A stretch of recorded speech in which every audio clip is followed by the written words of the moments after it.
You started your exciting entrepreneurial journey. You love what you're doing. You have problems to solve now, and there will be others. The ability to think creatively is essential to addressing every challenge as it arrives and finding answers to those problems so you can move your business forward. How can you become more creative as an entrepreneur? Well, today I'm going to show you practical ways to enhance your entrepreneurial creative skills. Welcome to Morning Tea. Hi, I'm Joanne, business owner and entrepreneur, licensed yacht helmsman, mother, grandmother, and musical artist. As an entrepreneur, you have no problem working 24/7, taking risks. You wear many hats. If you're a startup, you wear all the hats. Part of your job description is problem solver. You're carving out new territory, doing that thing in a completely new way. So to compete with established brands, you have to find ways to do it better, way better. And to be on the cutting edge, you need to have cutting edge thinking. Albert Einstein, as a scientist, put creativity above knowledge. Logic will get you from A to B. Imagination will take you everywhere. So this first point may seem counterintuitive, but a critical factor to being that creative entrepreneur is resting and percolating. Listen, after you've gone through an immersive stage, which includes intensive research, deep diving into the material, going out into the weeds, doing absolutely everything you can think of, you must distance yourself from the project to get your perspective back. All that information that has been swirling around in your head needs to soak in and settle a bit. Think of it like the snow globe. Get outside the sphere, let the particles settle down, stand back, take a look at everything. And don't feel bad about these rest periods. Don't feel like you're wasting time. Rest is not being lazy. It's not nothingness, it's regenerative. It allows you to get back to the job refreshed, able to work more productively and take your creativity to the next level. As an entrepreneur, if you don't rest, your creativity will suffer. You will burn out and break down. Failure and setbacks act just like a bucket of ice water dumped on our creativity. It can really feel awful. But if something bad has happened, get past it as quickly as you possibly can. We don't have time for negativity, not a second. Wrap up your wounds, pick yourself back up and get going again. This is normal. It's even a required part of the creative process because nothing new comes without stumbling, trips, wrong turns. Here's an example. If I want my summer plants to bush out and grow more flowers, I have to cut off the tips. That's another reason why I love to have the lessons of nature all around me. The flowers help remind me that the cutting, the pruning, they might be painful at the time, but it works for a much better result. Failure is success in progress. Keep that quote in your mind. By the way, if you're enjoying this episode of Morning Tea, will you take a moment and subscribe to this channel so you don't miss any of the content we release every week? Thanks so much. The third thing you can do to become a more creative entrepreneur is to find a mastermind group. Surround yourself with other creative entrepreneurs who have already solved some of the problems that you're having. As iron sharpens iron, so one man sharpens another. This sharpening process is the heart of the mastermind group, where members question, encourage, coach, challenge each other in their personal and professional lives. Members take their turn on what we call the hot seat, and they present their current challenge to the group, and then a brainstorming session ensues.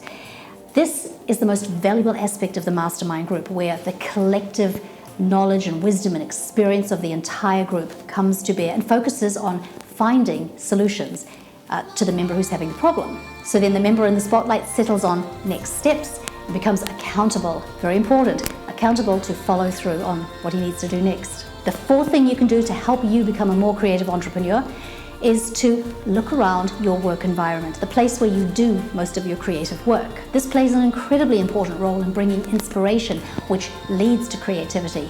Does your workspace feel dull and leave you feeling flat when you walk into it? You should feel happy. You should smile and know that today, great things are going to happen here in this space. It could really pay you great rewards to your productivity if you take a break and renovate.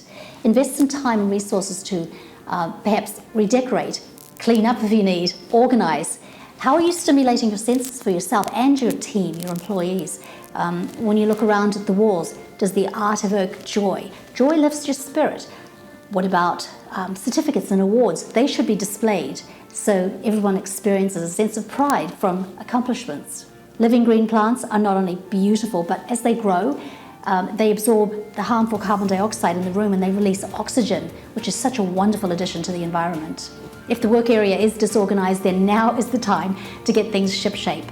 You might want to develop some systems for managing all the things. You know, there are so many things you need to run your operation, so identify areas that tend to attract mess and piles, and you could set some catch baskets up or some boxes that are labeled so that you can deal with these things later, these less demanding things, and still keep the main space tidy at all times. Take a look at your lighting. Different times of the day and changing moods call for different light levels. On a low energy day, lower lighting is less overwhelming. High energy days call for bright, vibrant lighting. So how can you improve your electric light systems? Could you add dimmer switches for more control over the light levels? What about your window shades? Could you upgrade to something that allows you to control the light direction as well as the natural light levels? As creative entrepreneurs, we don't have the time or the mental capacity to consider every creative idea as it flits by us. But we can grab all these ideas and get them into storage for those days when we feel dry. Capture everything. Get those audio, visual clips and images onto your phone. Create bookmarks in a folder for interesting, stimulating web pages and ebooks that you run across. Save all these for a time when you need fresh ideas, or you could use them to even start a brainstorming session with your team. Try to find ways to change around your workflow for more creativity. In music, for instance, when I'm composing, I will purposely change my compositional workflow around. Sometimes I'll start with the full completed song peak, and then I'll work backwards and I'll just peel and remove layers until I reach whatever that bare point is, which could be the beginning or some other part of the piece. Other times I will hunt through my massive sound bank collections for just a single sound that just stirs me and moves me, and then I'll build up on that.